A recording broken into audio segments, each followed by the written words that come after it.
Professor Jenana Opoku Ajimai on atnase ne obehwe speaker pa sirosie tutuntuma o chen wo yini bia o tie akonya so ne ne toma da no komni na botire a eboniti a mampanyin so de sere me kan no ne wa hye beautiful fugu na ode eba mrahye bedwafio mrahye bedwafo no dom dodo no omu nyina hye white fita na dom kuma no minority for nsu nyina hye tuntum enkwa ena omo edebae won say afenyo marking pe ena she inner white our bot tie black wo so ena ni coat na she no de tuntum ti join us on Facebook enche bia omo atranse de yewura ne akọ kasabat on Facebook Napari Titus wa my thumbs up ade Joseph for say Kofi Yesu ni do kudin ba kono no ana eh nyankrofo ma fans wa hapa o another ne o say nananie me say edin Kofi Yesu ne de ankasa no me say Dr. Ju2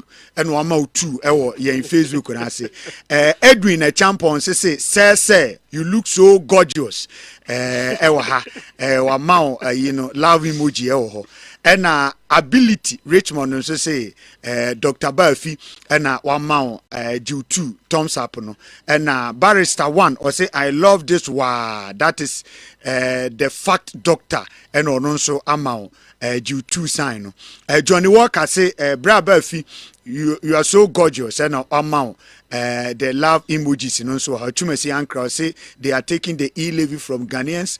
What account has the government made to us? We Ghana Fubi and so adventure mo de eba in Facebook no ase. Enti doc ye ma you2 nam say students na gada students na gada okay, so NTB ayera parliament speaker of parliament. The following distinguished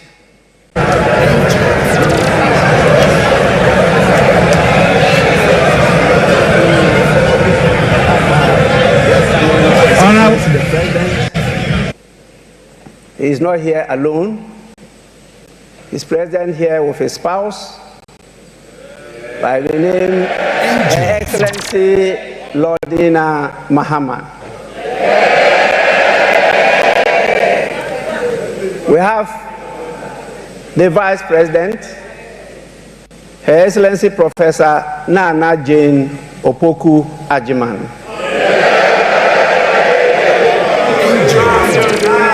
We have the Chief Justice, Her Ladyship Gertrude Tokonu.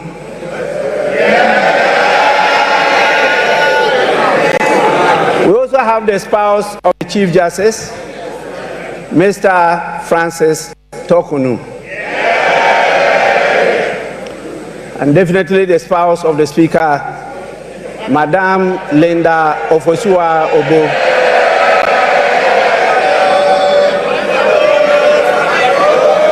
We have the Chief of Staff, Honorable Julius Debra.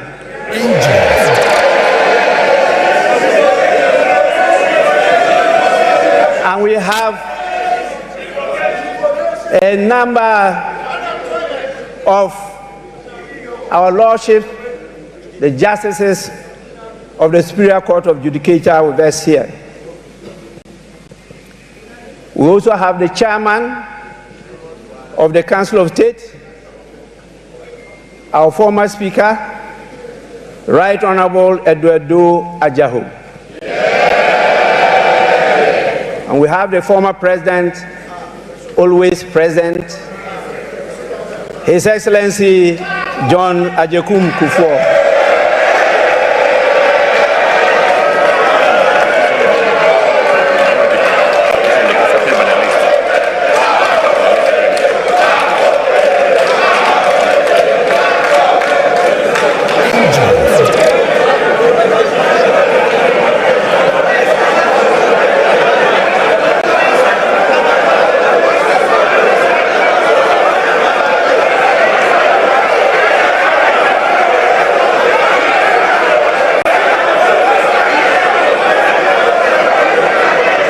Members, order. Order.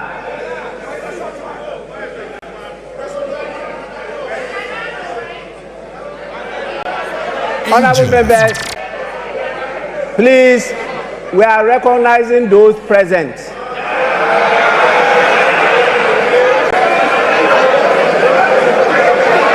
Honorable members, we also have the former First Lady, the evergreen, ever-present, Her Excellency Nana Konadu Agyeman-Rawlings.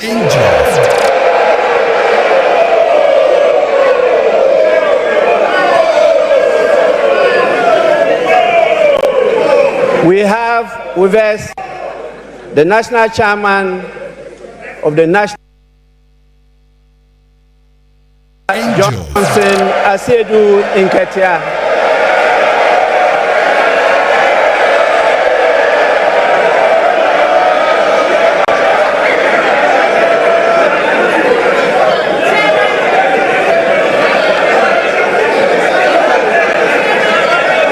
We also have the National Chairman of the new Patriotic Party, Mr. Stephen Ayensu Ntim.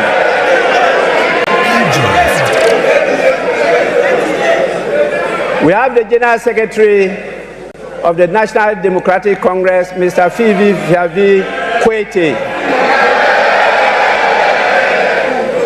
And we have the General Secretary of the new Patriotic Party, Mr. Justin Frimpong Kodia.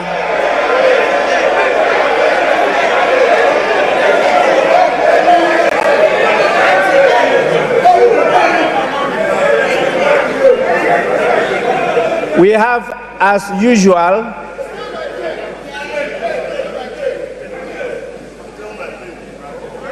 our Excellencies, the diplomatic corps of the various countries in Ghana. You can see, as usual, they have come in their numbers. We are extremely grateful for your presence.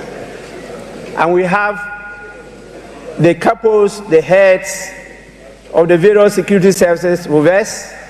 And we have our revered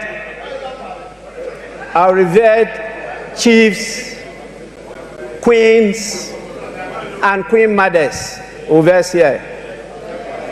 And the various heads of all the religious bodies we have in this country. We'll also have the former clerk to Parliament, Mr. Emmanuel Anyimedu, and the recently outgone former clerk to Parliament, Mr. Cyril Kwabena Oteng Insia. Honorable members, in the meantime, this is the list of the dignitaries that I have who are present here with us. May I now, on your behalf, and with the greatest pleasure, invite His Excellency the President to deliver his message.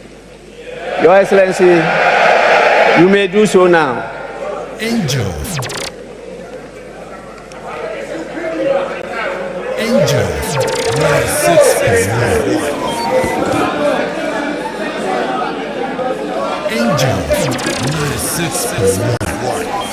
Thank you very much, the Right Honorable Speaker, Your Excellency the Vice President, Your Excellency the spouse of the President, Your Ladyship the Chief Justice, our honorable members of Parliament, honorable members of the Judiciary, distinguished leaders of our security services, Your Excellencies, members of the Diplomatic Corps, our revered Nime Name, chiefs, traditional rulers, religious leaders, the national chairmen of political parties and executives, the good people of Ghana, I wish you a very good morning. Mr. Speaker, Article 67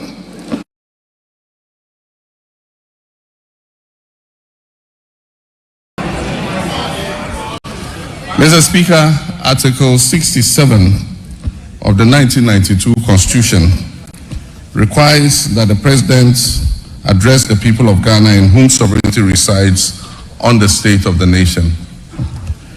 About 30 years ago, in 1996, I took my first steps in public service when I was elected to this august house as a member of parliament for the Bole Bamboi constituency.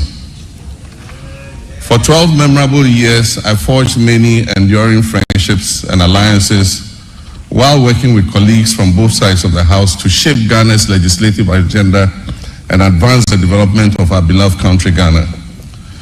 It has also been nearly a decade since I said goodbye to this House after delivering what many, including myself, thought at the time would be my final address to Parliament. God Almighty, Providence, and the unpredictability of life have summoned me here once again.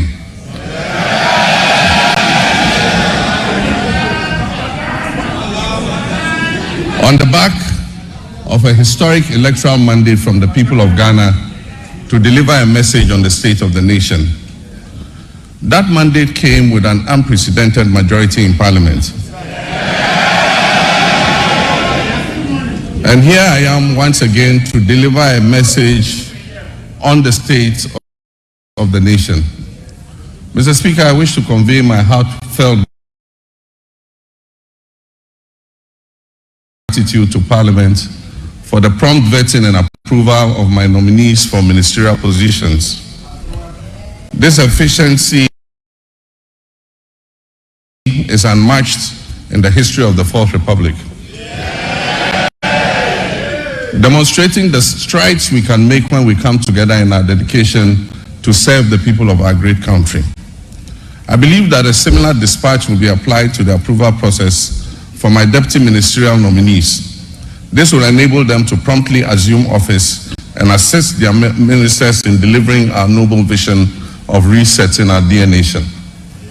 In making the nominations and considering the numbers involved, I consider the long expressed sentiment of the Ghanaian people about the sheer size of previous administrations and their associated cost implications. I trust that this significant reduction to 60 ministers and deputy ministers, including regional ministers, will set the stage for further reductions in the size of future governments.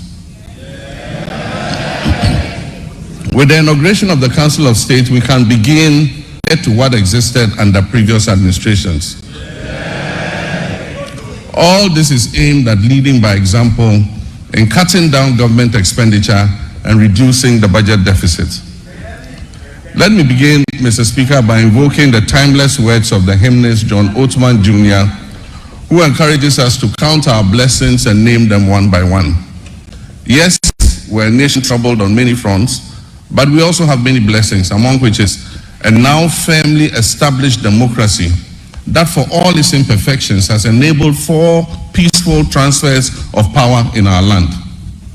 Nestled in a sub-region that is often plagued by strife and political instability, there's a good reason to take sober satisfaction that these successful, peaceful power transfers have become routine. Mr. Speaker, 50 days ago, I took the solemn oath to assume leadership of this country and serve with truth and humility. This was preceded a month earlier by a watershed election that promised to revive our nation's fortunes and give us a new lease of life. The election result gave us an important opportunity to change course and move off the slippery slopes our country had been descending that had caused so much economic pain, suffering, and grief to our people.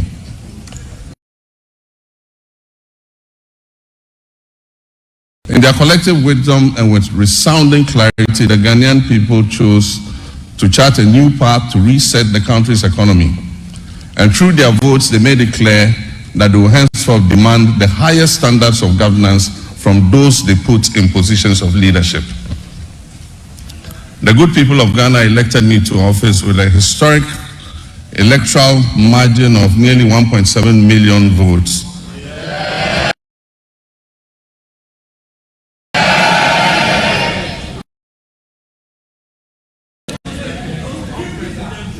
Separating me from my next opponent, giving Ghanaians the first female vice president, Professor Nana Jane Opoku-Agyeman. For the National Democratic Congress, NDC, that resounding victory is a selfless call to duty from a people who are tired of years of economic hardship and poor governance. That call therefore places an obligation on us and all who serve, including legislators from both sides of the House, to do our utmost with decency and humility to change the circumstances and the state of our country. Mr. Speaker, as I stated earlier, Article 67 of the 1992 Constitution requires that I give an account of the state of our nation to Parliament. I'm sad to report that the state of our nation is not good.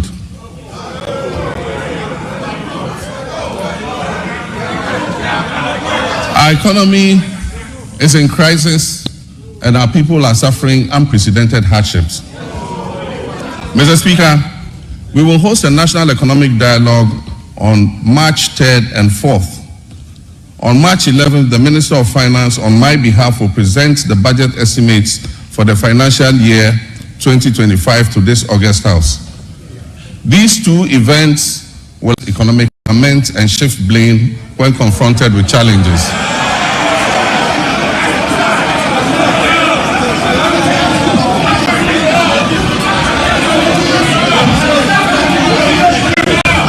Mr. Speaker, it's not my style to lament and shift blame when confronted with challenges.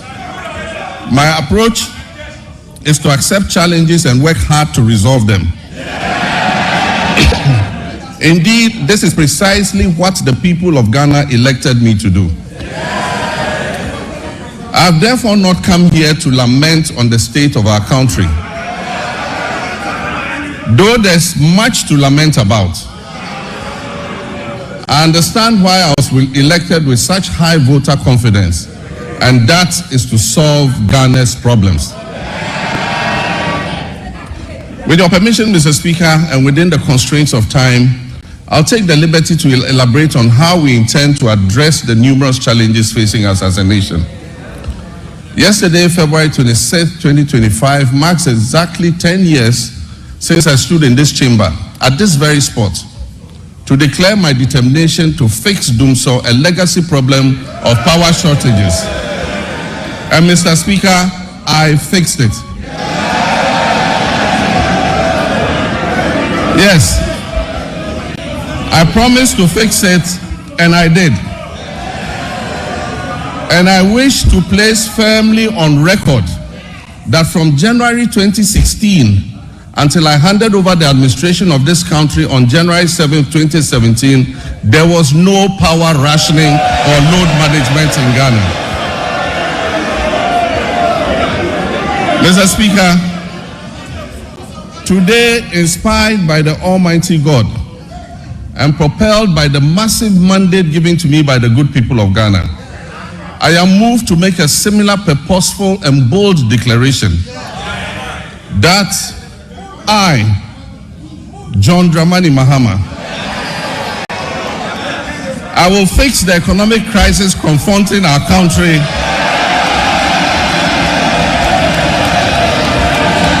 and reset it on a path of growth and prosperity.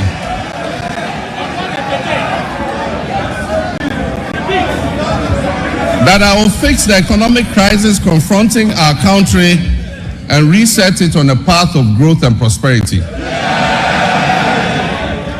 My government, working with you and every Ghanaian, will solve the challenges because we have developed the plan with our people's support. When I decided to run for president again, I did so because of what I knew about the state of our country. I was aware that huge problems awaited me upon assumption of office, but nothing could prepare anyone for the reality of the depths to which our economy and our governance had sunk. Our elders say that a frog's true length can be ascertained only after it has died. Apotrowa ni hune ting. And how right and how right they were. It is common knowledge that our economy is in dire straits, which is putting it mildly, because an initial assessment of the books we have discovered, after initial assessment of the books, we have discovered that our economic problems are much deeper than was previously known. We have inherited a country that is broken on many fronts. The profundities of the challenges confronting us are staggering. We are saddled with staggering debts and glaring signs of almost deliberate and in some cases reckless mismanagement of our resources. Mr. Speaker, not even the restraints of an IMF program were enough for the previous economic managers to exercise prudence in managing our finances. After setting an inflation target of 18% by the end of 2024, the actual outturn was 23.8%, significantly higher than the threshold agreed with the IMF. The Ghana cedi continued its downward slide, losing 19% of its value against the dollar in 2024. It had already in the previous year lost 27.8% of its value. In addition to the public debt, which amounts to a staggering 721 billion cedis, several state-owned enterprises are also in debt, including the ECG, which owes 68 billion Ghana cedis. Ghana Cocoa Board, the hope of cocoa farmers, is also highly indebted. Its balance sheet indicates a total debt of 32.5 billion Ghana cedis, of which 9.7 billion is due to be paid at the end of September 2025. In 2023-2024 crop season, 333,767 metric tons of cocoa, which it had sold at $2,600 per ton. As a result, the then management of Cocoa Board rolled over these contracts into the 2024-2025 season. Honorable members, Mr. Speaker, this implies that for every ton of cocoa delivered this year, in fulfillment of the rollover contracts, Cocoa Board and Ghanaian farmers are going to lose $4,000 in revenue. Mr. Speaker, as I address this honorable House, Cocoa Board has supplied 210,000 tons out of the rolled over contract, resulting in a revenue loss of $840 million for both Cocoa Board and the Ghanaian farmer. Mr. Speaker, Cocoa Board and the Ghanaian farmer will lose another $495 million by the time the board finishes supplying the remaining rolled over contracts. Additionally, cocoa road commitments alone total 21.7 billion cedis, of which only 4.4 billion is included in the total debt of 32.5 billion. This debt has arisen mainly because of the decision in 2019 and 2020 to award road contracts worth over $1 billion because of the election. Mr. Speaker, the energy sector faces significant financial challenges, primarily due to collection and system losses, non-compliance with the cash waterfall mechanism, and legacy debts. The financing shortfall has risen considerably to approximately $2.2 billion, or 34 billion Ghana cedis for 2025. And urgent measures will be needed to reduce it to sustainable levels and ultimately eliminate it. The financial sector continues to struggle despite the reportedly spending of 29.9 billion on the financial sector cleanup exercise up to date. Scant reserves were also left for debt servicing, despite implementing what may be considered the most severe and distressing economic policy in the annals of the Fourth Republic, if not in the entirety of our nation's history, and I'm referring to the domestic debt exchange program. This is in stark contrast to our actions in 2017 before we left office, when we allocated $250 million to the sinking fund handed over to the incoming government to service debts, Ghana's debts. There have been claims that buffers were left for debt repayment, oncoming debt repayment this year. Mr. Speaker, honorable members, let me give you the statement of account for the debt service reserve account, which is also popularly referred to as the sinking fund. This fund shows a balance of only $64,000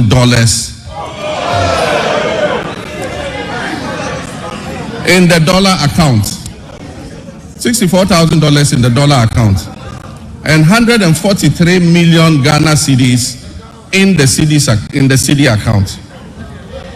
The repercussions of the accumulation of debt and economic mismanagement will require extensive work and sacrifice to repair. In the next 4 years, to put things in context for you, Mr. Speaker, in the next 4 years, our debt servicing will amount to 280 billion cedis. And this comprises of 150 billion for domestic debt and 130 billion in external debt servicing. Our catastrophic debt position has also severely impacted infrastructural projects that should have been completed. Currently, there are 55 stalled projects due to the default of debt and subsequent restructuring, with a total value of $2.95 billion, not billion cedis. Mr. Speaker, notwithstanding this gloomy background, I remain committed to leading this government and taking every necessary step to reset our economy, getting things back on track, and working with the good people of our country to build the Ghana we want.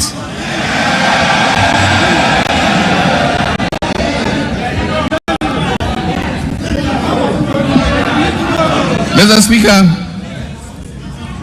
we are doubling our efforts to complete all outstanding structural reforms.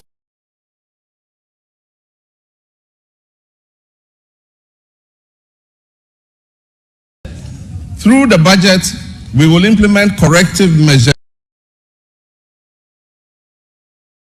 to restore fiscal discipline and debt sustainability. We're also working hard towards completing the upcoming 4th review of the IMF-supported program. The review is scheduled from April 2nd to April 15th, 2025, and the IMF Executive Board is expected to approve it in June of this year. As we have done previously, we're also building buffers in the sinking fund and adopting prudent debt management practices to ensure prompt repayment of upcoming domestic and external debt maturities. In this respect, government successfully honored the matured coupon payment of $6.081 billion in cash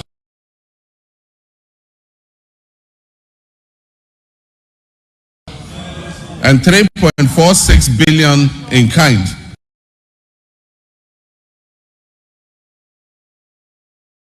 which was due in February 2025 to all domestic debt exchange program bondholders, fully paid.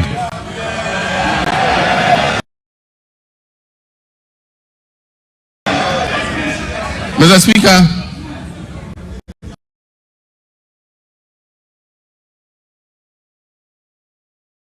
Speaker, the good news is that we have also built additional buffers in the sinking fund to honor the maturing bonds that are due in July and August. And so bondholders can rest assured that they will be paid to the last peso, whatever is owed them. With With the transparent and prudent measures we have implemented since taking over the administration of this country, I urge my countrymen and women, business owners, and foreign investors to trust competence in turning our economic fortunes around. Mr. Speaker, since we took office on January 7, 2025, we have upheld our commitment to a fiscal consolidation agenda with a streamlined government. We have eliminated unnecessary expenditures and reduced our reliance on borrowing. Our prudent debt management practices have led to a substantial reduction in interest rates. The 91-day Treasury bill rate, which was 28.51% on January 6, 2025, has dropped to 24.48% as of February 24, 2025. Similarly, the 182-day Treasury bill rate, which was 29.07% as of January 6, 2025, has decreased to date to 25.388%. Mr. Speaker, the 364-day Treasury bill rate has also moved from 30.41% to 27.30% in the same period. We signed a memorandum of understanding with our Official Creditor Committee, OCC, to formalize the debt treatment agreed upon with our official creditors. This marks a crucial step towards Ghana's restoration of long-term debt sustainability. The agreement will enable financial resources to support and strengthen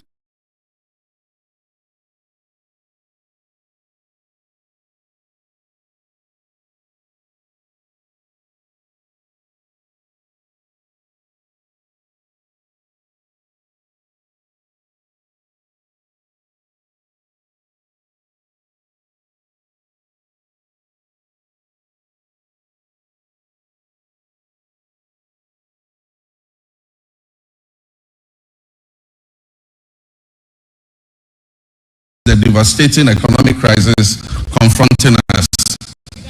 It will support the development of a homegrown fiscal consolidation program, and it will highlight key structural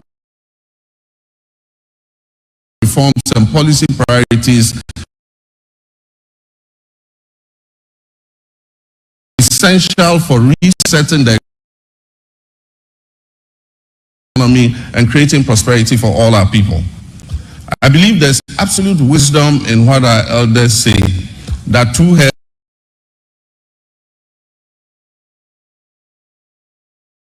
are better than one.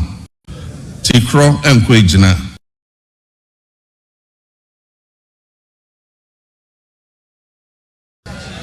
Consultation and consensus building have always proven to be better unilateral decision making. It is my hope, therefore, that our colleagues on the other side of the divide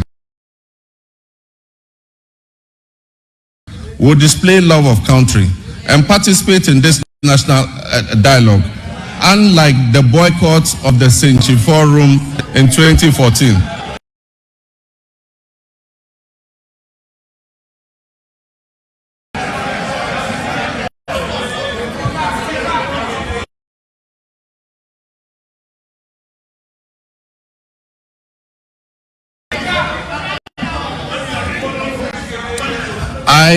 I humbly choose a different path of accommodation and cooperation with all stakeholders. We will continuously engage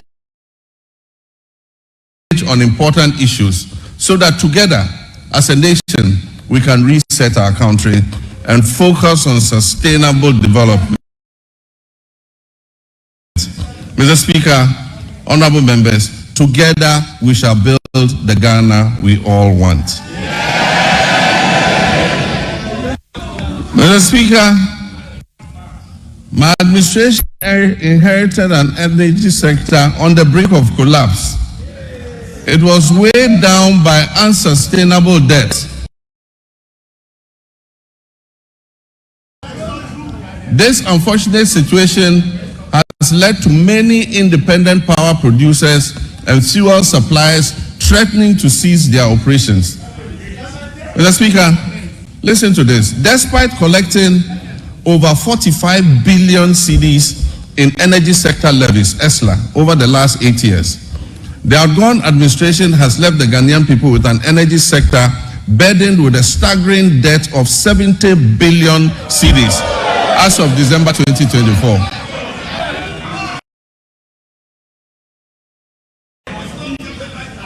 It is of deep concern that several state-owned enterprises in the energy sector are struggling to stay afloat, and unless urgent interventions are made, many of them will go under.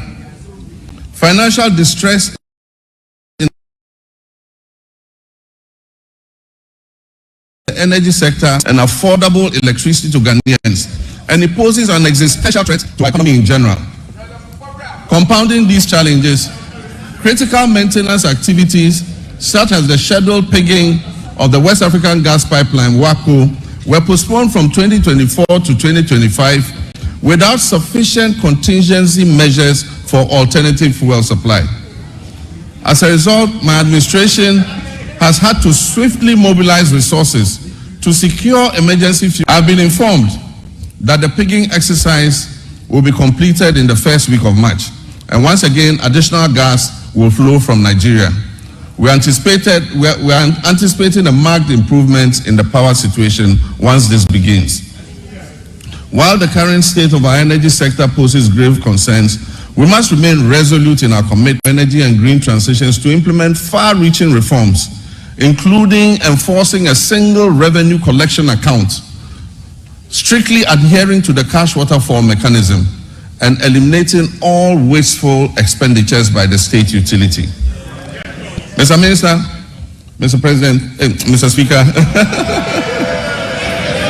following my directive,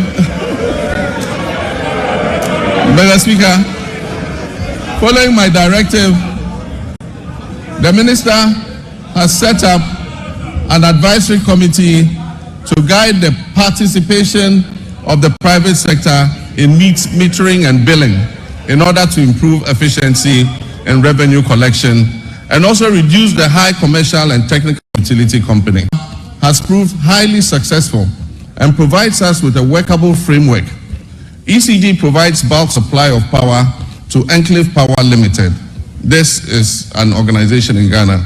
Enclave Power provides meters and bills to all companies operating in the free zones enclave with 99% revenue collection and supply. This is being done here in Ghana. We can use it to cover the rest of the nation to ensure that we get revenue compliance and be able to bring down tariffs for our people. Mr. Speaker, I'm still getting used to being president, that's why I said Mr. President. Mr. Speaker, reduction in commercial and technical losses will lead to affordable tariffs for everyone and will bring relief to all users of electric power. We also aim in the medium term to achieve 100% gas utilization for power production and to eliminate completely the use of crude oil and fossil fuels. This will save Ghana hundreds of millions of dollars spent on the importation of fuel oils for power production annually. With regards to renewable energy, this administration will soon operationalize a renewable energy and green transition fund to enhance efficiency and accelerate Ghana's transition to renewable energy. This initiative will drive investments in sustainable energy solutions, including solar street lights, rooftop solar installations, off-grid solar systems, electric vehicle charging stations, and rechargeable outboard motors. These measures will reduce dependence on the national grid and position Ghana as a leader in Africa's green energy transition. Mr. Speaker, Ghana's petroleum sector has witnessed a precipitous decline, with crude oil production sinking by more than 32%. This has resulted from the high opacity levels, a very hostile business climate, and excessive political interference in the sector, culminating in most of the major oil companies exiting and stalling all upstream activities. The decline in upstream activity is obvious to any person familiar with the twin cities of Sekondi and Takoradi. Just undertakes service activity associated with the upstream oil and gas sector. Unfortunately, my recent visit reveals many shut down facilities and many businesses have packed and left the shores of our country. Hundreds of workers have been laid off and left unemployed. I wish to assure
by needy students in deprived communities, especially for study in law, medicine, and engineering.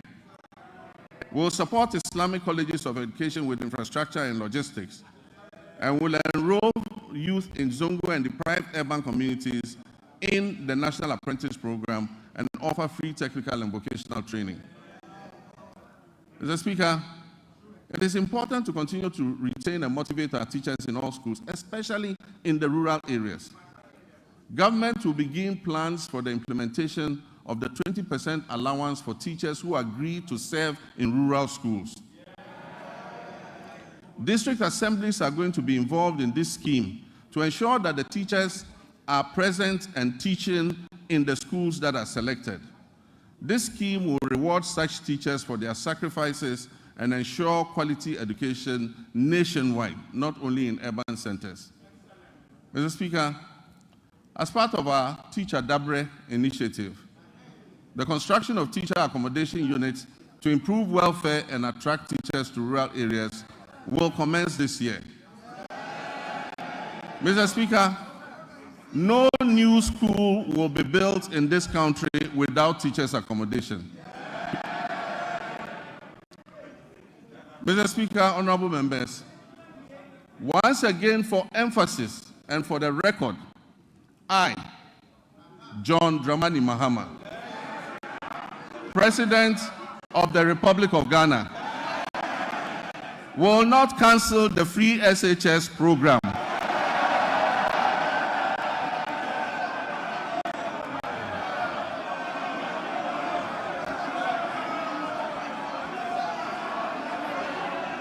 I will not cancel the free SHS program. I am determined to make it better by improving its implementation. And also, for the record, students who have benefited from the free SHS since its inception are about 3.4 million. The figure of 5.1 million beneficiaries as put out by the previous administration was an exaggerated and false narrative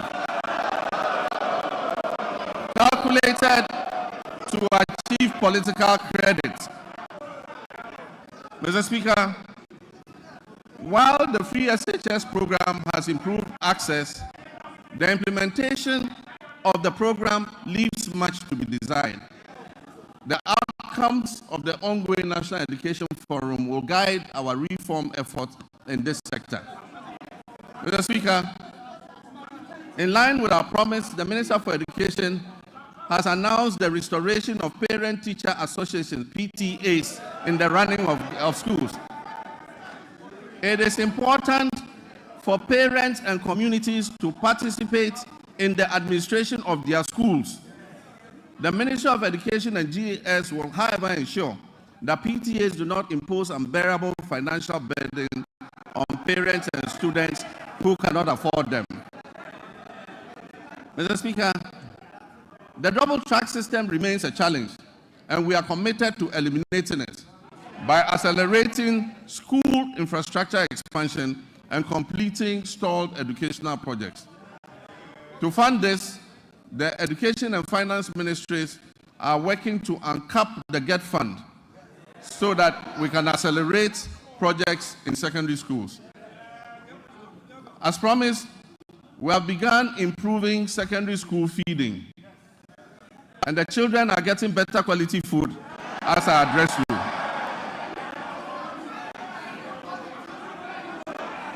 Mr. Speaker, efforts to address school feeding and food management include strengthening procurement and store management records capacity. Once completed, food procurement and management will be fully handed over to the secondary schools to do their own food procurement. Mr. Speaker, science, technology, engineering, and mathematics are central to national development, STEM. We'll therefore expand STEM programs at all levels to equip all students for the global economy. We don't believe in building single standalone STEM schools. We believe that STEM must be part of the curriculum of every secondary school. Mr. Speaker, regional TVET centers of excellence will be established to provide practical skills. Every region will get a TVET center of excellence to expand technical and vocational education training. Mr. Speaker, honorable members, Ghana has consistently missed its gross tertiary enrollment targets with a rate below 22%, far from the 40% goal that has been set by 2030. Despite over 460,000 secondary graduates coming out annually, 55% qualify for tertiary education, and only 35%, 161,000 of the 460,000 enroll in tertiary education, leaving over 300,000 without access. To address this, government is introducing a no-fee stress policy to eliminate tertiary admission fees, which currently serve as a barrier to higher education for some students. This will be supported by an enhanced student loan scheme, which is called the Student Loan Plus. The no-fee policy will also cover all persons with disabilities.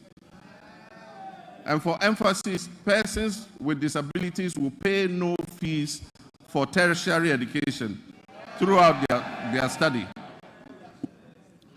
And so PWDs who gain admission to tertiary institutions will pay no fees. Additionally, TVET enrollment will be increased from 11% to 20% to boost employment. Mr. Speaker, rising enrollment has strained university infrastructure, causing overcrowding and inadequate accommodation. We are determined to expand access, improve quality, and align tertiary education with national goals, particularly in STEM. Feasibility studies for new public universities or campuses of existing universities to be established in the 6 new regions will commence this year. Seed funding for these projects will come from the GET Fund in order to enhance access. Government will this year engage with the existing public universities to identify suitable sites on their campuses, acquired lands, for the implementation of the private sector participation in the provision of hostels projects. This is a partnership between government, the universities, and private investors to expand hostel capacity on their campuses. This will allow more students to be accommodated on the campuses to allow for a better learning environment. Mr. Speaker, academic freedom will be upheld. We will not interfere in the administration of our tertiary universities. And our hope is that the institutions will ensure good governance in their administrative practices. Mr. Speaker, next, our health sector faces significant challenges that jeopardize the very foundation of affordable health care. The Ministry of Health has a total liability of nearly 15 billion cedis when co-financing obligations, judgment debts, and payments to clear medical commodities at the ports are all put together. The last major hospital equipment replacement program was undertaken in 2014 when I was president. Since then, most hospital equipment in the Ghana Health Service facilities have deteriorated or broken down. Mr. Speaker, the Agenda 111 program, which was started as a knee-jerk reaction during the COVID-19 pandemic, when the Ghanaian public had begun to appreciate the significant investments that the previous NDC administration had made in healthcare facilities, and began to lament the many hospital projects that had stalled under the previous administration, a promise was made to build 111 hospitals. Mr. Speaker, I'm sad to note that there is no dedicated funding source for such a gargantuan project.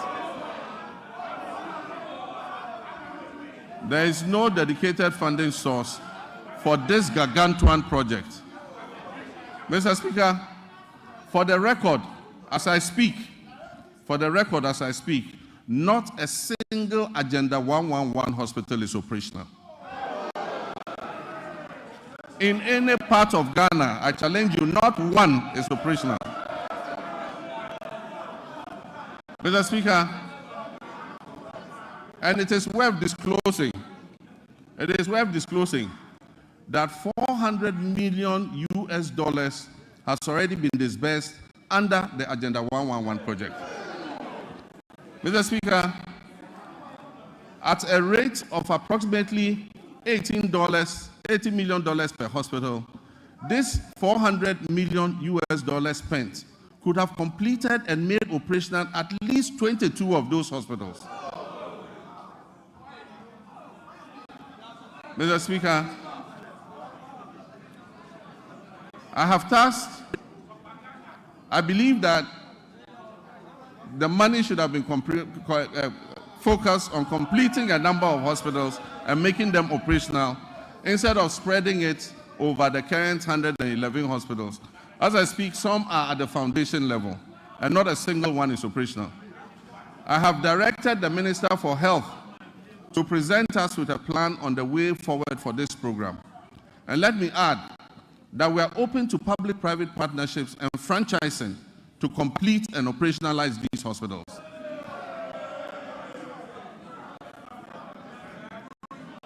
Mr. Speaker, one of the most pressing issues confronting our health sector today is the USAID's sudden 90-day pause in services without prior notice and the looming threat of complete withdrawal of programs that do not align with the USAID's strategic interests. Programs that will be affected include the delivery of medical commodities to regional medical stores and health facilities in the Upper West, Upper East, Northern, and Savannah regions. USAID support for the National HIV/AIDS Control Program includes the supply of antiretroviral therapies in the Western, North, and Afro regions. These will also be affected. The withdrawal puts at risk approximately $78 million in earmarked funds for malaria, maternal and child health, nutrition, and HIV/AIDS. It also covers some programs being run at the Noguchi Memorial Institute in research. The impact will be challenging without urgent intervention. I've therefore directed the Minister of Finance to make immediate financial arrangements to mitigate this loss. And I expect that this will be reflected in his budget, which will be presented to this House next month, on March 11th. Working with the NHIA will revive the Onua